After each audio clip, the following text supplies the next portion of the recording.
This is Entertainment for Review, and today I'm going to be continuing the Friday the 13th review series with 2002's Jason X. After an 8-year absence, everybody's favorite hockey mask killer is back in the 10th installment in the series. And for the 10th installment in the series, they had some big ideas. They said, let's send Jason to the future, and not only that, let's send him to space. What could possibly go wrong? Well, let's find out and start taking a look at Jason X. Now, this movie starts out in 2010, where Jason is being held prisoner in the Crystal Lake Research Facility. A scientist here named Dr. Rowan is going to be putting Jason into cryogenic sleep, but someone higher up the food chain decides they want to transfer him to continue studying his genetic makeup. As they go to transfer him, Jason has escaped his bonds, because I guess they forgot he could teleport, and killed his guard, and then kills several other guards. He killed 7 people in this opening scene. He then begins to pursue Rowan. She leads him down to the cryogenic room, and manages to trap Jason inside the cryogenic chamber and turn it on. However, Jason manages to stab his machete through the door, hitting her, which causes the room to seal due to the cryogenic leak. And then nobody ever decided to check on this, because she's then frozen in this room with Jason for the next 445 years. In the year 2455, they are discovered by Professor Braithwaite and several of his students. They determine that Rowan can be woken up, and they decide to take Jason back to the ship as well. One of the students, Azrael, gets his arm cut off when Jason falls out of the cryogenic unit, only to have it reattached back on the ship, showing they have much more advanced medical technology. When they go outside, Earth looks like a wasteland, and they go into their ship. That takes them back to their main ship. Once on board, Rowan is thawed out and woken up, and another student, Adrian, is assigned to do some work on Jason's body. Professor Lowe calls a business associate to talk about his discovery, and finds out that he could possibly sell Jason's body for a lot of money. Jason himself is thawing out, and seems to be awakened by the fact that he can hear teens getting amorous nearby. He gets off the table and immediately kills Adrian, dunking her head in liquid nitrogen and smashing it on the table. Dr. Lowe talks to Rowan, and she reveals that she worked at the facility that held Jason, and reveals that they had tried many times to put Jason to death, but nothing worked, which is why they were going to try to freeze him. She's later shocked to find out that Jason is on board and says they should get rid of him. Dr. Lowe says that he's dead, and when she has to see him, they discover Adrian's body and realize that he is not, and the ship is put on lockdown. Meanwhile, Jason has found the amorous teens that woke him up and kills one of them, Stoney. The security team is being mobilized to find and stop Jason. Meanwhile, Jason has found his way onto a virtual reality section of the ship. He interrupts the game being played by Azrael and Dallas, first killing one of their monsters and then killing both of them in the game. When they turn off the game, they're surprised to see that he's still there, and then he kills them both for real, breaking Azrael's back and slamming Dallas's head into the wall. Dr. Lowe, worried about his potential financial loss, offers Sergeant Brodsky money to keep Jason alive, but he tells his crew to kill him, and they'll just say they tried to. They intercept Jason in the cargo bay as he's attempting to kill the engineer Crutch. However, the security team called the Grunts does not know what they're in for, as they are picked off by Jason one by one, leaving just Sergeant Brodsky. When Jason attacks him, he delivers a pretty funny line. It's gonna take more than a poke in the ribs to put down this old dog. Yeah, that ought to do it. While most everybody else is gathered in the lab, Jason makes his way to the cockpit and kills the pilot. Without a pilot, the ship crashes into the Solaris space station where they were going for help. This causes significant damage to their ship and causes the Solaris space station to blow up. Moments later, Jason bursts into the lab where everybody else is hiding, causing most everybody to flee out of the room, except for Professor Lowe. He stays back and tries to negotiate with Jason, saying that he can offer him fame and fortune, and then he thinks Jason just wants his machete back, and he does want the machete back, and he then uses it to kill Dr. Lowe. The rest are then trying to figure out ways off the ship. Or could you beam us off or something?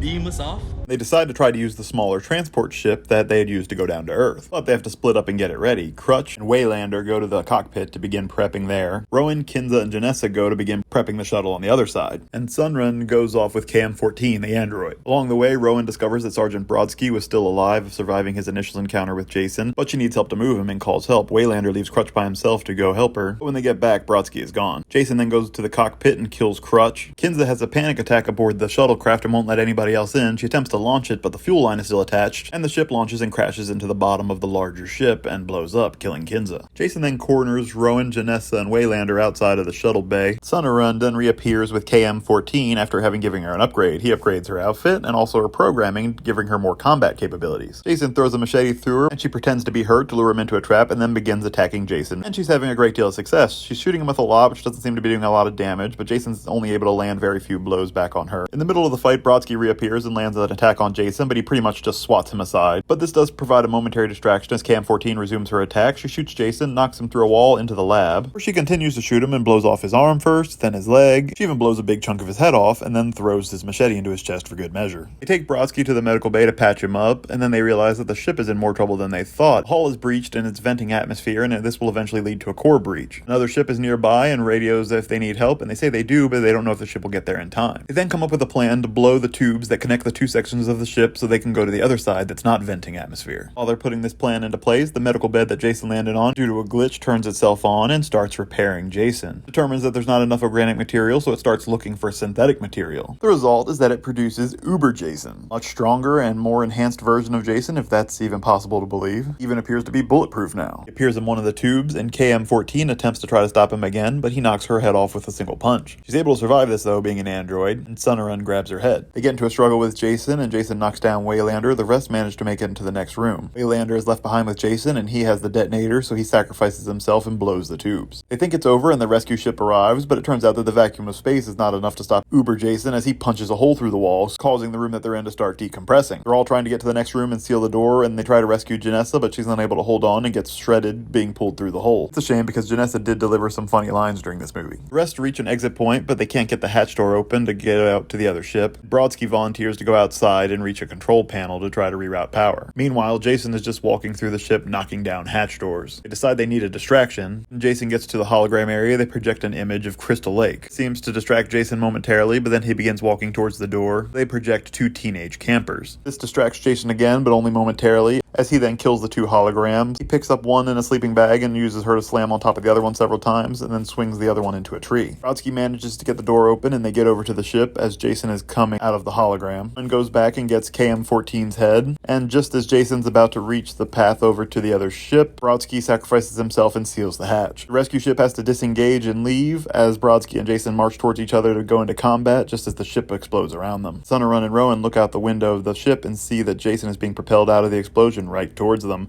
but as he's about to come in contact with their ship, he's intercepted by Brodsky, who redirects Jason towards the planet Earth 2. Brodsky.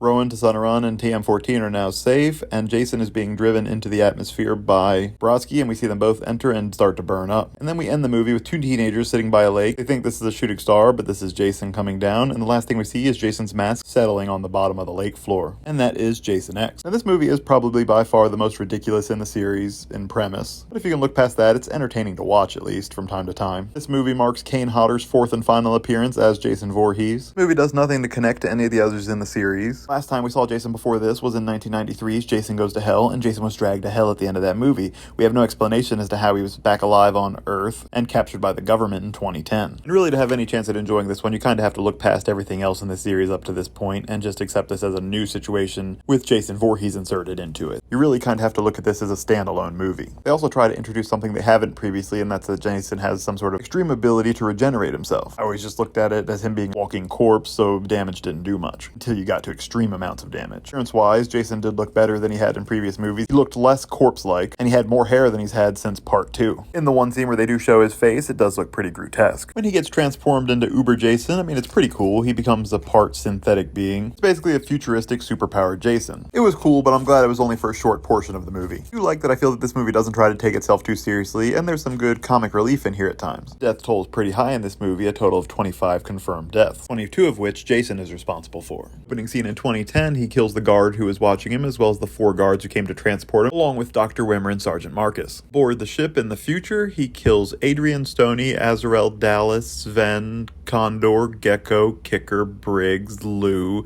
Professor Lowe, and Crutch. Kinza then kills herself accidentally by launching the escape pod at the wrong time. Waylander sacrifices himself to save the group. Jason then causes Janessa's death by punching a hole in the ship that she's then pulled through. I don't know if these really count, but Jason then killed 2 virtual girls in the hologram. The final death is Sergeant Brodsky, who sacrificed himself and being burnt up in the atmosphere entering Earth 2. Critically, this movie was not too well received. On Rotten Tomatoes, it gets a 19% score from critics and a 25% score from audiences. On IMDb, it gets a 4.4 score from audiences. Me, this movie is not a high point in the series. Me, I score this at about a 4.7. This is the last standalone Jason movie in this timeline. Chronologically, I guess would be the last. You get Freddy vs. Jason, which technically would have happened before this movie, even though the movie came out later. That movie is so good, I don't even like to group it with with Jason Goes to Hell or Jason X. It's kind of their redemption movie. You do only get one final Jason solo movie after that, and that's the 2009 reboot Friday the 13th. Let me know your thoughts on Jason X in the comments section below. Please be sure to like this video and subscribe to the channel, and keep an eye out for my next video coming soon, which will be the 2009 reboot movie Friday the 13th.